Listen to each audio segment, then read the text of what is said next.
thought was just going to be a cute little high school drama story starts off with a bang, drawing us into something beyond just the character relationships that we've come to expect from titles in this genre. There's the lighthouse. I'll be safe if I can make it there. I hope. Please let me make it there. A little foreshadowing to the final decision where Max and Chloe seek shelter at the lighthouse. The art direction as a whole for Life is Strange is timeless, and I especially love the way the tornado has been crafted to look like this. Whoa. That was so surreal. Went for the old Breaking Bad opening, did ya? Hey, it's proven to work, so I don't blame him. Little pieces of time. But he could be talking about photography. The first two things we hear Jefferson say are in relation to two of the central elements of Life is Strange. The first being obviously time and the other photography. I love the hyper-focus on photography in this game, as before I started this channel, I was trying my hand at freelance photography. I love the art form and still do, so playing this game is a treat. And photography is so central in this game's themes because a picture is one of the few ways we have of freezing time. Just for a moment. Can you give me an example of a photographer who perfectly captured the human condition in black and white? Diane Arbus. Of course, Jefferson would be teaching about Diane Arbus, as she, of course, worked in black and white, but also her work is in direct contrast to Jefferson's work. She looked to capture marginalized groups and have a friendly relationship between photographer and subject, taking care to not objectify them, which Jefferson does in spades. Why Arbus? Because of her images of hopeless faces. You feel like totally haunted by the eyes of those sad mothers and children. Whew, that's a hot take. There are many that dislike the writing of this game for being cringy and unrealistic, but that line from the stuck-up Victoria really shows Dontnod's ability to write each and every character in a way that perfectly informs who they are. When I look at Arbus's work, I see beautiful slice-of-life imagery that doesn't sugarcoat or glamorize the human condition, so hearing Victoria's take on the work is very quickly helping shape my opinions on her. Look at this crap. How can I show this to Mr. Jefferson? That crap is what goes on to win the contest. And I really love this photo. My take on it is, as an artist, a lot of us judge our self-worth through our work, as would many others. Also, the camera is capturing Max staring at her wall of photos. To me, this is saying that those who try to understand the artist through their work are only seeing half the picture. Half the person. And to hit that nail harder, Max in the picture is out of focus. The artists themselves very often get lost in their work, or when people are discussing it, completely forget about them as well.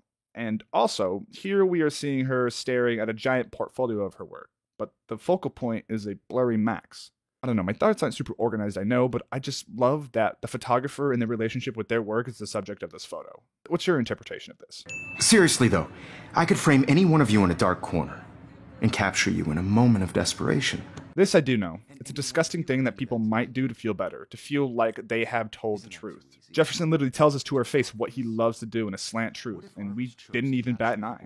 It's wonderful foreshadowing and a great way to show how messed up Jefferson is. What if Arbus chose to capture people at the height of their beauty or innocence? Again, continually to talk about his disgusting work. I have to admit, I'm not a big fan of her work. I prefer Robert Frank. Funnily enough, Robert Frank's work isn't too dissimilar from Arbus's. His most famous was The Americans, where he aimed to capture the highs and lows of specifically American society in the 50s. You know, I don't know how I didn't see the Jefferson twist coming until the Vortex party. Anyone who wears glasses with light legs, wears a blazer with jeans, unbuttons the top two buttons, and does kind of weird art is a little sus. Or maybe since I know he's a creep, those traits are now ones I despise. Who knows? The first American daguerreotype self-portrait was done by Robert Cornelius. I won't bore you all with talking about each and every photographer they name in relation to the story. This video is already going to be hella long, you feel me, Shaka bra? Right at the end of this journal entry, Max is talking about leaving her cocoon. This episode is titled Chrysalis, and there's a butterfly present when Max's life-changing power comes out. Isn't literary devices so much fun? Now, all you need is the courage to share your gift with others. And that's what separates the artist from the amateur. You know, this little speech was going great, and I was like, yeah, inspiration. Love to see it. Then he said that bit about the amateur, and I kind of threw up my mouth a bit. But hey, I've known my share of pretentious-ass art teachers, so Dontnod's keeping it real. Why? I don't know if I'm ready for my 15 minutes of infamy. That is all too real. You get that taste of what could be, but then it all goes away, and you gotta learn to live without or work 10 times harder to get back there. Oh, that reminds me of something else I forgot to mention about Max's photo. You see the string light start a little high, take a dip, then blast off. This reminds me of The Dip by Seth Godin. It's basically saying everything that you will try to achieve will have this awful dip period where it feels hopeless, and that dip is where most people quit. But if you could power through that, the rewards are astronomical. But more importantly, I feel he states, the only way to get through that dip is only if you're striving to be the best in the world at that thing. The graph provided demonstrating this phenomenon matches right up with those string lights. So I'll ask you, are you doing the best you can for the things you want? I hate that class. It's so fucking boring. I don't know what class he's talking about, but I felt that. She's so fucking shy. He takes selfies with a giant camera. And cut the music. I'm not playing around with the copyright gods with this game, but let's just go ahead and praise the music for this game because it's so calming and beautiful. And like any licensed track used correctly, unlike a certain Suicide Squad, the lyrics always match perfectly to the moment. Don't Nod has admitted in interviews that they were going for this hipster teen vibe, and I believe they nailed it.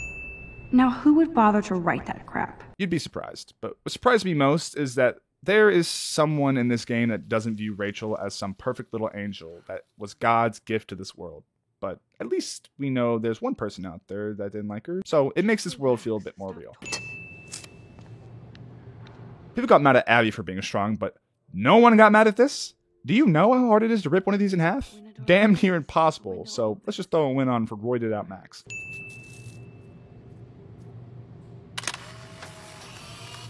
A butterfly flaps its wings in Europe, it creates a hurricane in the US. Can't really have a cause and effect game with the dimension of the butterfly effect. And to a greater degree, chaos theory, can you? And the butterfly is blue, just like Chloe's hair, and these two blue entities are the reasoning behind Max discovering her powers. And there's talk all game about spirit animals, and this butterfly is Chloe's. I know you've been pumping drugs and shit to kids around here. Choice use of the word pumping, Jean-Luc Cano and Kristen Devine. You know, because he's literally pumping girls full of drugs. Can I actually reverse There time? you go, Victoria. Why Arbus? Because of... Now here's our main hook gimmick that this whole game was built around pretty much, and I really like it. Sure, it could have been used in more creative ways for puzzle solving and the like, but the coolest thing about it was that it never made me hesitate any less on a decision, even when I know I could go back and change it. Even though we can go and change our actions, we can't live in limbo forever and have to live with the consequences. This power seems like a blessing, but it feels like more of a curse. If you're someone who second-guessed their choices and had regrets before, imagine what having this power would do to you after having made the wrong decision. I just saw Nathan Prescott waving a gun around in the girls' room. Mr. Prescott happens to be from the town's most distinguished family. Ugh, this is the kind of reality that this game never shies away from. This happens every day, all the time, and it sucks. Even Mark, Mr. Jefferson, falls for your wave hipster bullshit. Victoria calling Jefferson Mark is normal for a college setting, but for high school? Kinda weird, and hints toward her weird attempt to seduce him later. I am sorry. That's an awesome cashmere coat. Always greet your enemies with love. But I would argue, don't beat yourself up if you slip and can't. Later, I'm really nasty to Victoria at the party because of the heat of the moment and felt really bad after it. But I just had to accept that and try to be better next time. It was. But there'll be another. There is another. I hope those sluts get me a towel before they hang a sign on me. I would view that as a joking term of endearment if she was nicer to them. Either way, it was funny. And the go f your selfie. That was mean, but pretty funny. Oh, that hurts my soul. I've been bullied before like this and tried to laugh at the joke with them, and it's just not ever a good thing to do. Yes, there's a time and place to laugh at things like this, but these two don't have that rapport. These girls must be fans of The Shining. Must protect my precious so Max never has to chase it down again. Alyssa, move your head. If you insist, Max. And here starts the funny trend of Alyssa always getting hit by things. What up, Max? How are you? Here's your flash. Ooh, that one hurt me. Warren's license plate is short for the X-Files. Make sure you watch Cannibal Holocaust. I was okay with Warren and whatever, but he's a little too excited for that movie. It's a very disturbing movie, but that just helps add to his weirdness. Can a sensitive high school boy love sensitive vampires too? Warren's not like the other girls. Then you don't have to worry about me. Worry about yourself. Do not analyze me! I pay people for that. What a freaking flex. Look who shows up with the Twin Peaks license plate. Chloe, the girl that wants help in her investigation of a murder, just like Twin Peaks. Again! Go! Go! I got this! Get in, Max! Thanks for sipping, but my girlfriend just showed up. Bye!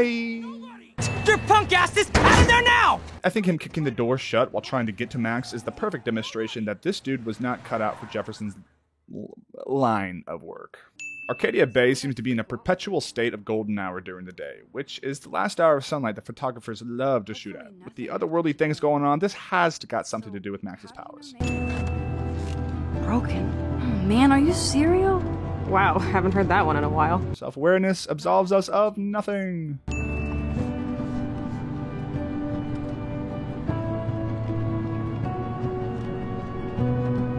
The score is really, truly beautiful. I could listen to this simple little melody all day. Wowzer, a map of Blackwell Academy. Actually installed cameras in the rooms? For reals? This guy has serious trust issues. This is all the wrong way to go about investigating these disappearances, especially since he's not a PI. But at least this is actually him trying to do some good, and a great red herring for later. I wish you'd leave, Joyce! Like now! Chloe, I'm sorry. Okay. There's never an excuse to hit family. Ever. I'm amazed that Don't Nod built David up this way, and somehow by the end, I empathized and sympathized with him. What he did was still wrong, but the character work for David might be my favorite among everyone here. That's gonna turn up some feelings in the comments. This scene is heavy, and I don't know if commending Don't Nod for not being scared to tackle these topics is worthy of the upbeat woo win, but more of most developers would be horrified to tackle these topics in a game and just ignore it for the safe stories that are wrapped in a bow for the dollar. My favorite thing about Life is Strange is its ability to explore these topics in honest, real ways, without Don't Nod telling us how they think we should feel about it. They hand us this story, these choices and characters, and ask us to make the decisions and live with the consequences. Not once are we forced into a situation where we feel bombarded with a message like The Last of Us Part 2. Don't Nod allows us to come up with our own opinions and feelings on each and every scenario. There's also an unbiased nature to each and every decision when it comes to how fleshed out the branches go throughout the story, which really helps the player with what I just mentioned. I feel safer already. I won't always be there to save you. Which is funny, because so many times Chloe almost dies throughout the game, but also super heartbreaking if you go for what I feel the true ending to be. This shit pit has taken away everyone I've ever loved. I'd like to drop a bomb on Arcadia Bay and turn it to fucking glass. Don't worry, Rachel's way ahead of you. So, it's been confirmed that the translucent doe is representative of Rachel, and the first time we see the translucent doe is right after Chloe talks about bombing the city, and it appears right next to this tornado. I believe the storm is caused by Rachel enacting revenge on Arcadia and Max since she didn't let Chloe die to be there with her in the afterlife. October 11th? Is this Friday? That's only 4 days away! Oh, and there's only 4 episodes left. How convenient. I really enjoy these super cliche, campy endings where we get a checkup on all our characters after the events of the episode. Good reminder of where they are moving forward since we can't always see them with Max. I will say it does take away from the decision making since we have a bit more information than Max ever would, but oh well.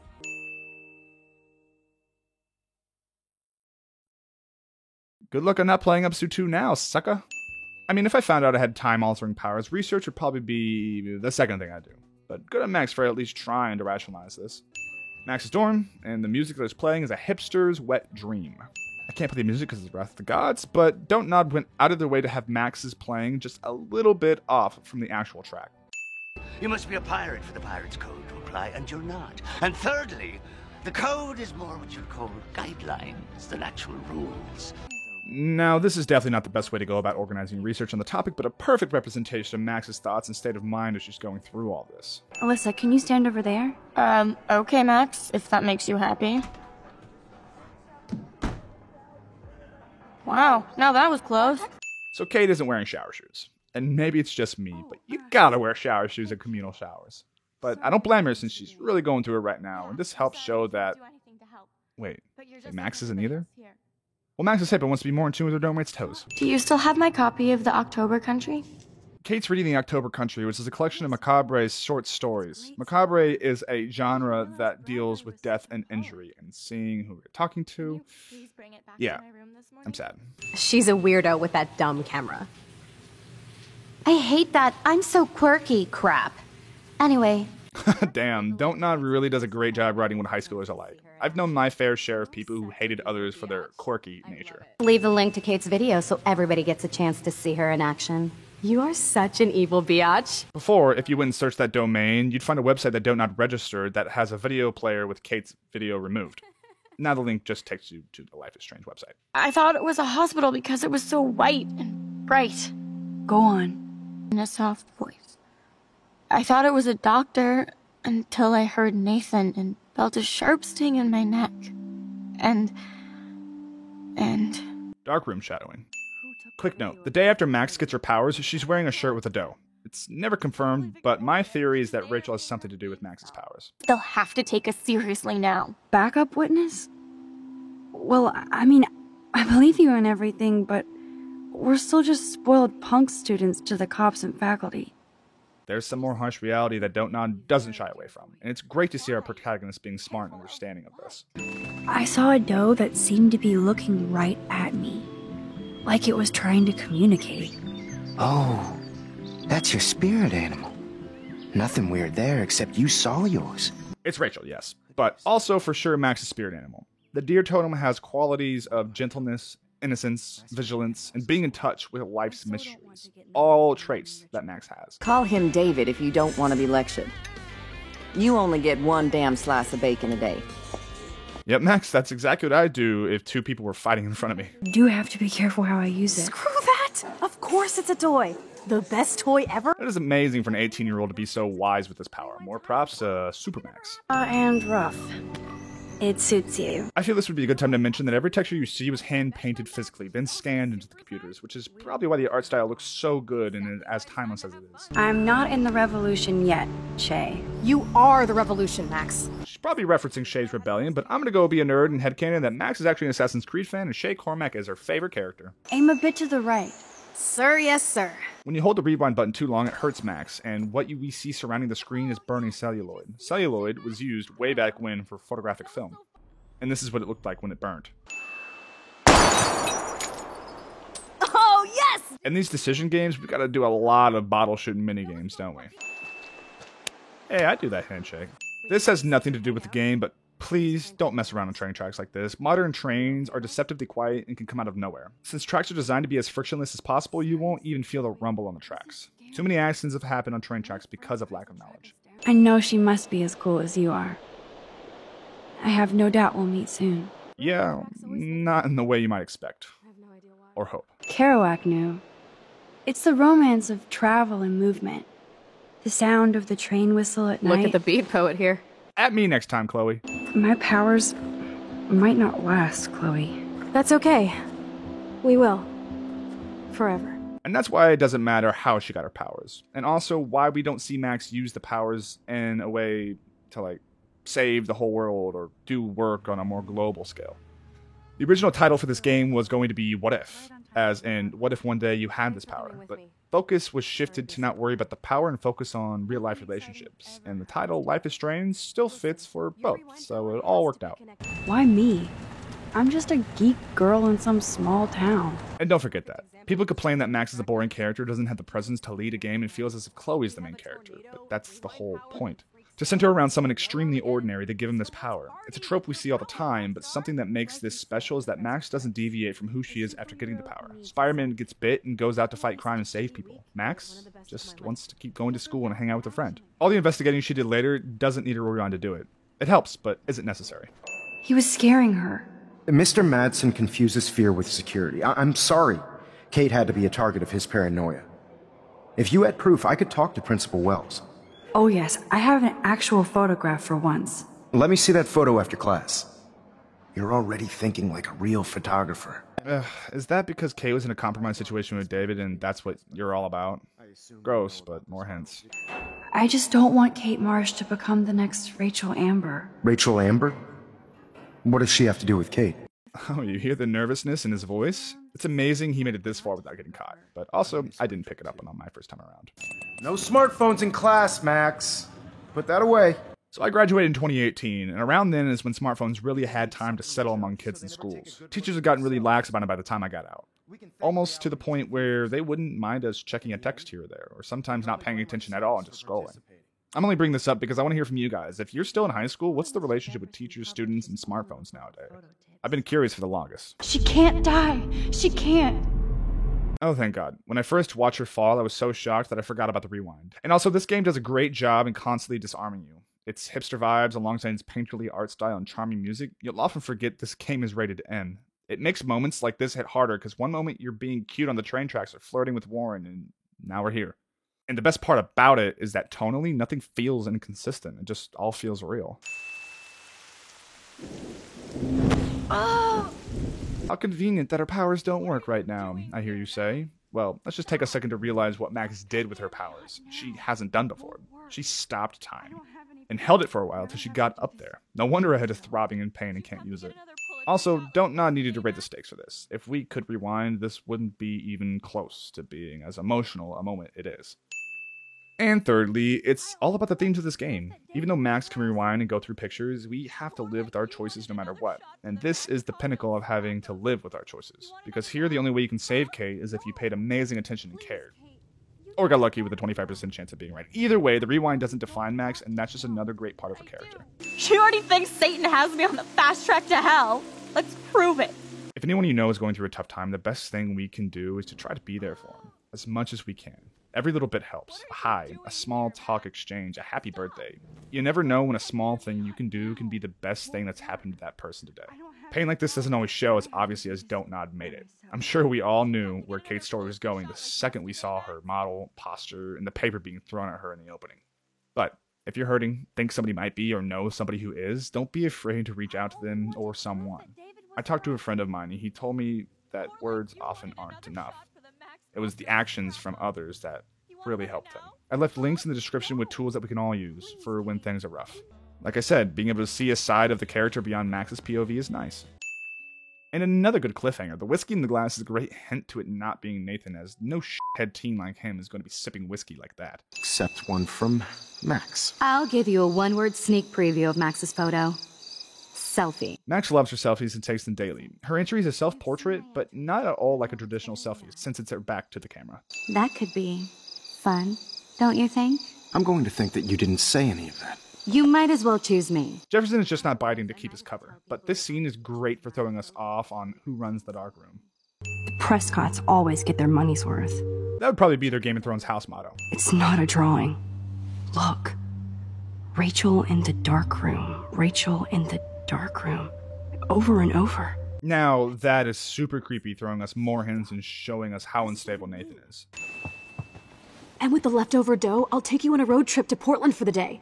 We'll stock up on tats, beer, weed, and donuts, and books from Powell's, and strip clubs. These two are so different, but they still love each other. It makes me happy that Chloe doesn't even flinch about Max's desire for books. Some awesome attention to detail with Chloe's body being refracted. Okay, I thought it was the only one, like Chloe here. Like Nick Miller said, being watched while changing is totally different than already being in a swimsuit or whatever. You know what I mean. I just don't want to be rejected. Every great artist gets rejected before they get accepted. You never see all the failures that led up to one success, and that's all it takes is one thing to really propel you. The fact that she put the photo next to Rachel's is so touching. I'm telling you, these two are the reason Max has her power. Damn. If you don't kiss the homies, are y'all even homies? Ready for the mosh pit, Shaka Bra. Maybe not. At least Don't Nod knew what they were writing here. Oh, you're turning on me now, huh? Of course. Women always stick together. Can you blame them? I thought I knew a lot of things. Like when I'm outflanked. Watching the scene after finishing the game really makes me feel bad and reminds me not to be so quick to judge. Ever. Are you f***ing me? Haha, poor Alyssa. I think we just made that dog our bitch. Get it? Now we can snoop in peace. Bitch. Snoop. Snoopy. Snoopy the dog. Too many dog puns.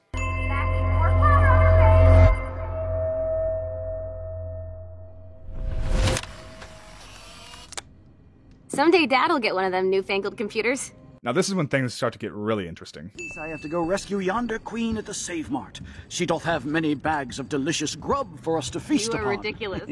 You'll be grateful for that someday. Don't Nod really pulled out all the stops to make William the most perfect dad ever, which I find interesting since the game prides so much of itself on gray, troubled characters. But it does explain why Chloe has been so lost without him. Max's shirt when unscrambled writes, "No fucks given." Max. Never Maxine. So that's why she was laughing so hard. I know. Sorry, Mad Max. Whoa, now this is a twist I did not see coming that blew my mind. These episode cliffhangers just get better and better. This had me shocked since I didn't even consider the possibility of her going back and fixing everything. Probably reading into this too much because that's what I do, but is this shot symbolism for Max being able to ride a bike and Chloe not? I felt my back snap, and that was the last thing I ever felt in my body. Dontnod really swung for the fences on how much they wanted the butterfly effect to be at work here, really doing everything they can to show the consequences for meddling. Not always would going back in time to change one moment actually fix our problems today. Better to accept and move forward. It is hella cold out here. Hella? I hate that word, no offense.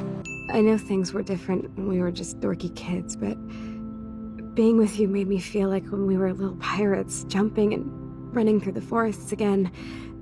It meant a lot to me just to chill out with you and bullshit. So you might just think I'm missing a whole lot of wins throughout this game, and you're probably right. Much of this game is just small moments of these two characters meeting each other with cute little dialogue shared between them. It's about two old friends relearning each other. And I admit that I am not the target audience for this game, and struggle to relate and not get bored. But the point of this channel is to figure out why so many others loved a game, even if I didn't. Judging by the reception of this game and the sequels, Life is Strange is carried by the relationship between Max and Chloe. If that didn't work, the game wouldn't. That's what makes this segment of Chloe Paralyzed so heartbreaking. We were seeing them come together, and that last conversation we had with Chloe was with her very upset. We never got to reconcile before we changed the timeline forever, so Max and the player are filled with this double regret over what is going on with Chloe now and then. Finally. Give me the blue pill. I'm sorry. The blue pill is staying in ignorance and moving forward as you always have. Chloe's morphine is forgetting the pain and for a moment maybe even forgetting about the sadness and heartache her condition has wrought. All you have to do is crank up the IV to 11. This is such an insane choice to ask of someone who's only 18, or anyone really, and a conversation didn't expect Dontnod to bring up in their haha hipster game. I sat with this choice for a while, paralyzed, not knowing what to do. And like I mentioned earlier, Dontnod doesn't force us into a belief about euthanasia, just gives us the tools to figure out our own feelings on the subject. There's the question. Wouldn't burning this photo cause other ripples in the timeline? Probably.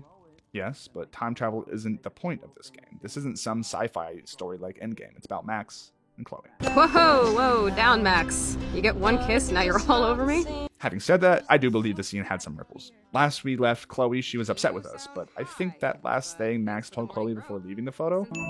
Whatever happens, I want you to be strong. Even if you feel like I wasn't there for you. Because I will never abandon you, Chloe. I think that was the one thing that stuck in Chloe's mind and helped soften her demeanor up in our new present day. You just better be damn careful with her. Don't you wander off into the dark. And see? David does care. Kate, Nathan, and Rachel. Plus some location coordinates. David is like a one-man surveillance army. And if it wasn't for David's unethical snooping, these two wouldn't have been able to catch Jefferson, Nathan, and figure out what the Dark One was.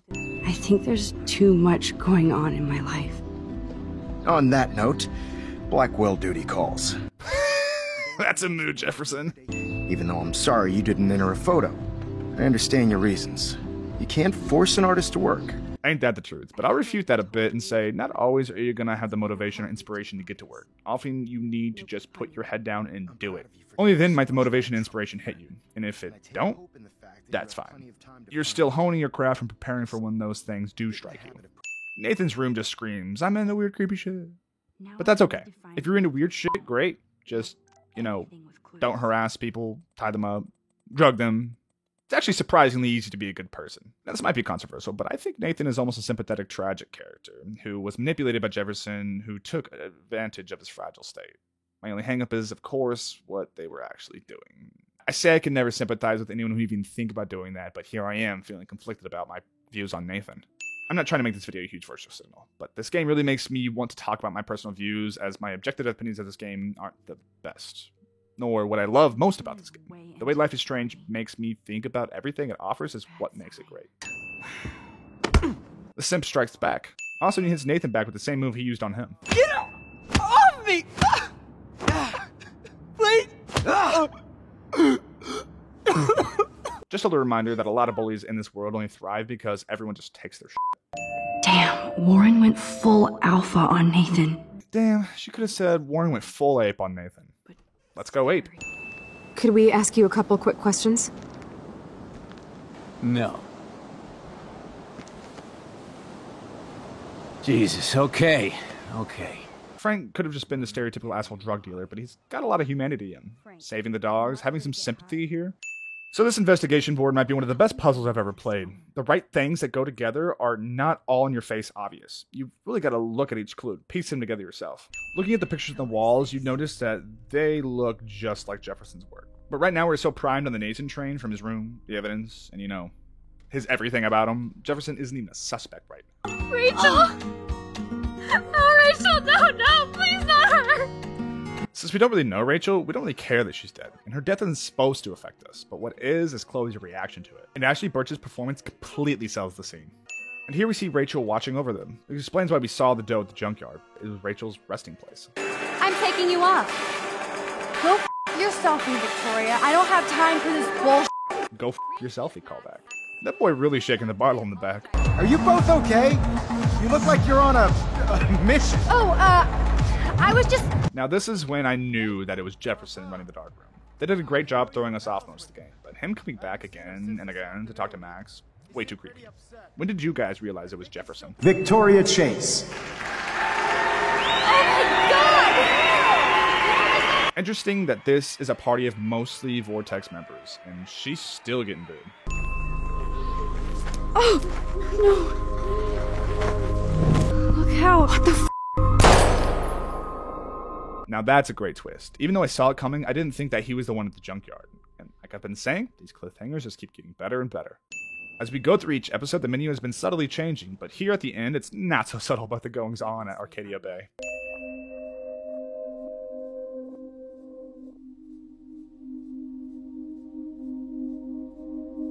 And to keep the tone and tension, we get no previously on Life is Strange.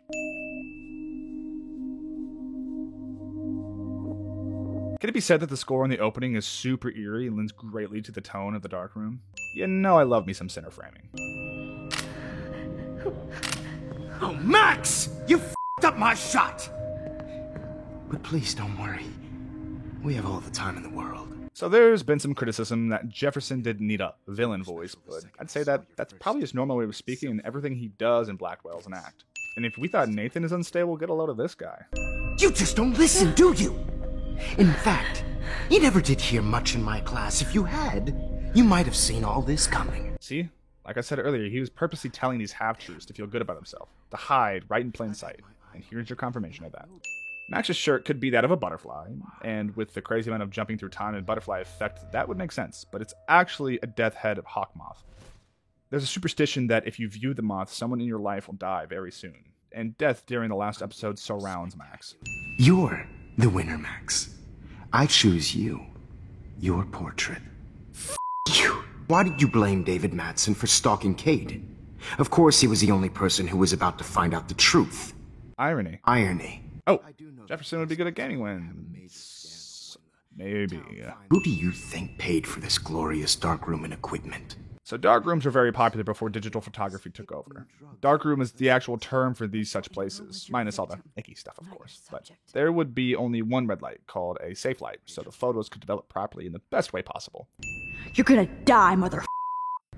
For Chloe and Rachel and everybody else. Tell us the name of the process that gave birth to the first self-portraits. Who cares? This class is hella bull. Oh, damn, is it cool going back to the start armed with all the knowledge we have. Spoken like a true friend of Chloe's. These photos showing how the timeline has changed are pretty cool, especially how when not every single photo is being changed, Max doing just those two things still allowed her to take down Jefferson, win the contest, and reconnect with Chloe. I like the name Zeitgeist as the name of the gallery, as pretty much every photo taken is a Zeitgeist.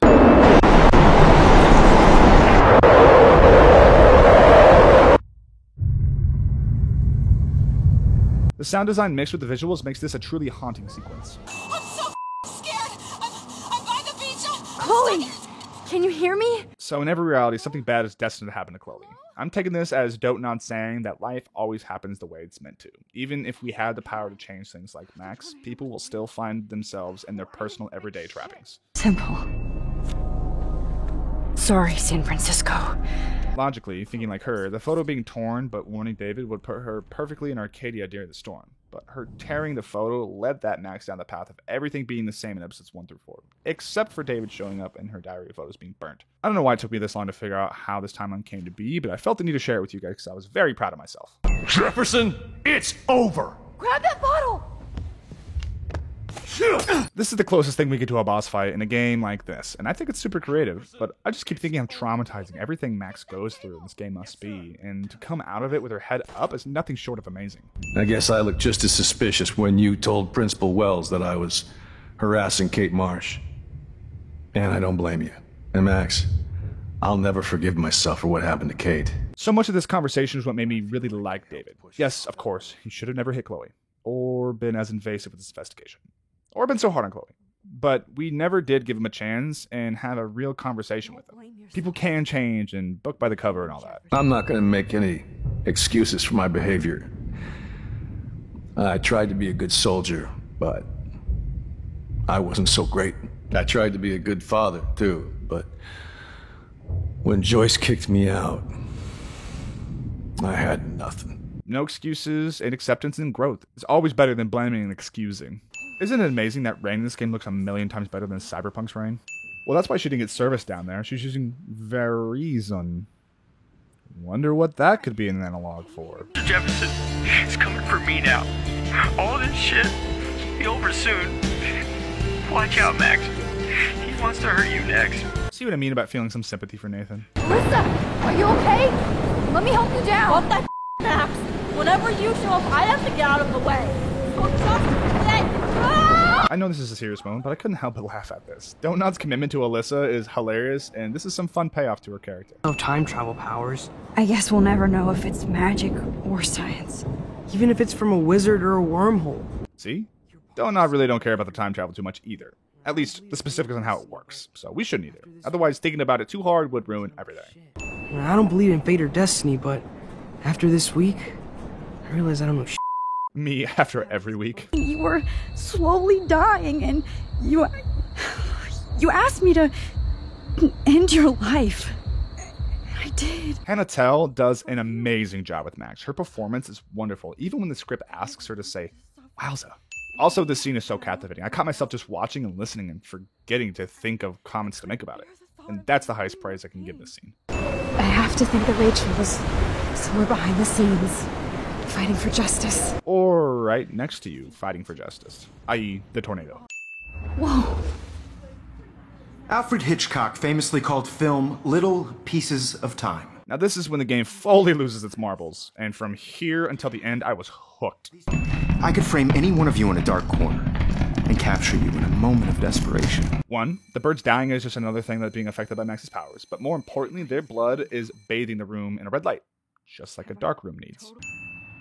Who needs selfies when I can give you portraiture? There's no way I'm saying that. No way.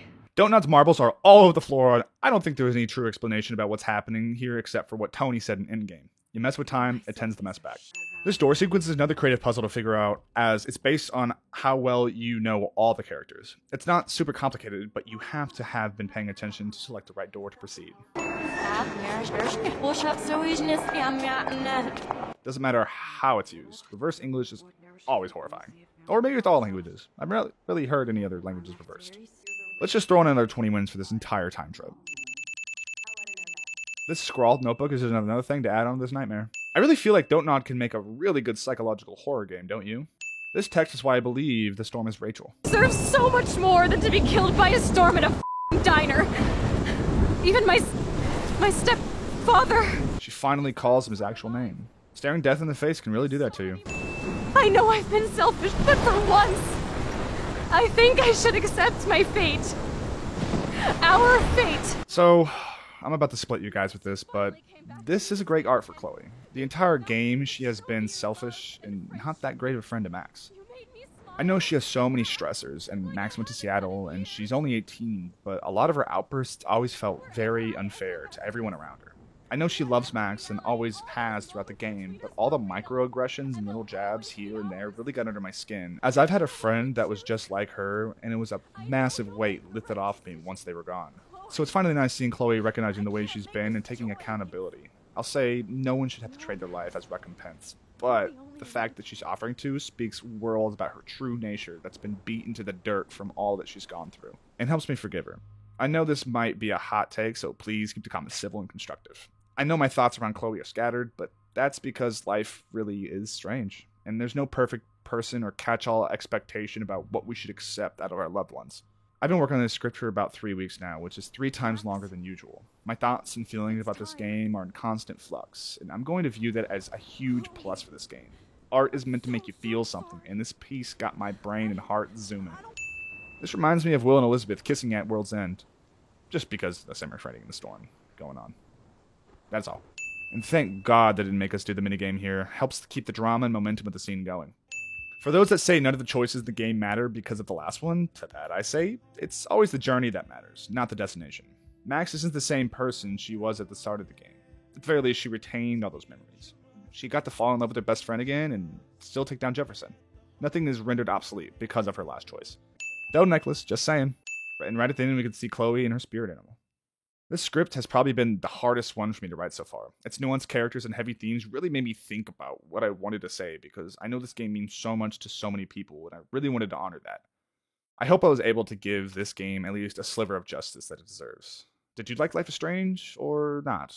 Let me know down below as I'm very curious on how all of you that watch these videos feel about it. I hope you all enjoyed. Remember, drive the speed limit, drink some water, and love one another. Pizza.